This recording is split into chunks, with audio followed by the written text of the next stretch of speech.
कर्ण के दिव्यास्त्र भी एकलव्य को नहीं भेद पा रहे थे। वह कभी कर्ण के दिव्यास्त्रों को अपने साधारण तीरों से काट देता तो कभी उन्हें हाथ मारकर नीचे गिरा देता। क्रोध में आकर कर्ण ने एकलव्य पर ब्रह्मास्त्र चला दिया। यह कहानी है कर्ण और एकलव्य के बीच में लड़े गए उस महायुद्ध की, जिसे रोकने के लिए स्वयं श्री कृष्ण को आना पड़ा। जैसे जैसे यह युद्ध आगे बढ़ रहा था, दोनों योद्धा समझ चुके थे कि इस महायुद्ध के लिए उनके धनुष पर्याप्त नहीं, और फिर कर्ण ने धनुर्विद्या की एक ऐसी तकनीक बनाई कि जिसे रोकने के लिए यदि भगवान श्री कृष्ण ने कर्ण को श्राप न दिया होता तो महाभारत युद्ध में अर्जुन उसके सामने कुछ क्षण भी न टिक पाता। किंतु ऐसा क्या हुआ जिस वजह से इस महायुद्ध को महाभारत के पन्नों से हटाना पड़ा। इंद्रप्रस्थ में सूखा के कारण जो आक्रोश फैला, उसे देखकर दुर्योधन ने कुल गुरु कृपाचार्य से इस बारे में सलाह ली। कृपाचार्य ने एक राम माधव शास्त्री नाम के पंडित को बुलाया और इंद्रप्रस्थ में पड़े सूखे का समाधान पूछा। राम माधव शास्त्री ने कहा कि वह इंद्रप्रस्थ में हवन करके वहां बारिश करवा सकते हैं। तो यह तय हो गया कि दुर्योधन कुछ सैनिकों के साथ राम माधव शास्त्री को लेकर इंद्रप्रस्थ में हवन करवाने जाएगा। उसी दिन दुर्योधन की तरफ से इंद्रप्रस्थ में इस यज्ञ का संदेश भेजा गया। दुर्योधन को अभी तक यह नहीं पता था कि इंद्रप्रस्थ में एक अराजक नाम का समुदाय बना हुआ है जो दुर्योधन को बंदी बनाना चाहता है। इस समुदाय का नेतृत्व स्वयं एकलव्य कर रहा था। जैसे ही दुर्योधन का संदेश इंद्रप्रस्थ में पहुंचा, इंद्रप्रस्थ वालों ने यह संदेश अराजक समुदाय वालों को दिखाया और फिर इंद्रप्रस्थ वालों ने अराजकतावादियों की तरफ से दुर्योधन को संदेश का जवाब और एक खाली संदूक भेजी। संदेश में लिखा था कि इंद्रप्रस्थ एक देवभूमि है और इस देवभूमि में किसी भी तरह के हथियार लाना वर्जित है, किंतु आप राजकुमार हैं, बिना हथियारों के तो आ नहीं सकते, इसलिए हम आपके लिए इंद्रप्रस्थ में मौजूद देवताओं के हथियार भेज रहे हैं। यह दिव्यास्त्र स्वयं इंद्रदेव द्वारा पांडवों को उस समय दिए गए थे जब इंद्रप्रस्थ बना था। क्योंकि यह देवताओं के हथियार हैं, इसलिए इन अस्त्रों को सिर्फ वही व्यक्ति देख सकता है जिसका मन साफ हो या जिसके अंदर देवताओं का अंश हो। साथ में यह भी कहा गया कि आप 3 से ज्यादा अंगरक्षकों को अपने साथ नहीं ला सकते और इन दिव्यास्त्रों का बंटवारा भी उन्हीं पंडित जी से करवाना जो इंद्रप्रस्थ में यज्ञ करने आने वाले हैं। इंद्रप्रस्थ वालों ने पंडित जी की पत्नी को भी इस यज्ञ में सम्मिलित होने का न्योता दिया। दुर्योधन यह सुनकर बहुत प्रसन्न हुआ कि उसे पांडवों के दिव्यास्त्र मिलने वाले हैं। दुर्योधन ने तुरंत ही राम माधव शास्त्री और सैनिकों की उस टोली को बुलाया जिसे इंद्रप्रस्थ जाना था। दुर्योधन ने राम माधव शास्त्री को इंद्रप्रस्थ से आई दिव्यास्त्रों के संदूक देकर पूरी बात बताई और दिव्यास्त्रों का बंटवारा करने को बोला।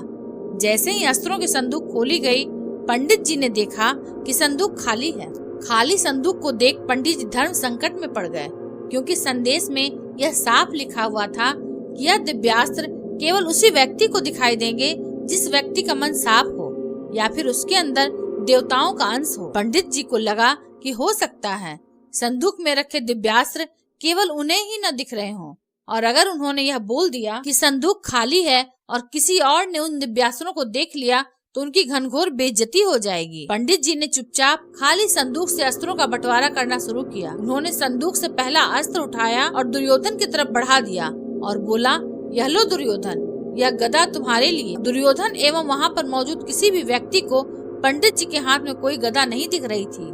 दुर्योधन ने चुपके से संदूक में झांका, उसे भी संदूक खाली दिखाई दी, किंतु वह भी संदूक को खाली नहीं बोल सकता था, तो उसने चुपचाप पंडित जी से गदा ले ली।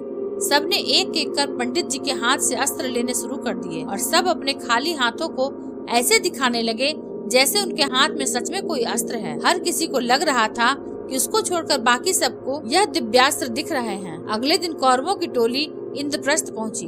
इंद्रप्रस्थ में दुर्योधन के स्वागत के लिए अराजक समूह के सदस्य गए। उन्होंने दुर्योधन को बताया कि हमारे गांव का सबसे दिव्य स्थान यहाँ से कुछ ही दूरी पर है, आप हमारे साथ चलें और वहीं पर हवन करें। दुर्योधन इस बात के लिए राजी हो गया, किंतु उसे यह नहीं पता था कि उसका यह छोटा सा फैसला न सिर्फ उसका बल्कि पूरे भारतवंश का भविष्य बदलने वाला है। यह स्थान नगर से बहुत दूर खेतों में एक सुनसान जगह पर था। अराजक समूह के सदस्य उन्हें वहाँ पर ले आए। कुछ ही देर में एकलव्य कुछ सैनिकों के साथ वहाँ पर आ गया और उन्होंने दुर्योधन और उसकी पूरी टोली को घेर लिया।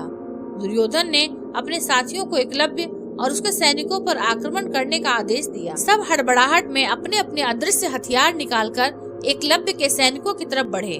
उनकी यह बेवकूफी देख एकलव्य हंसने लगा।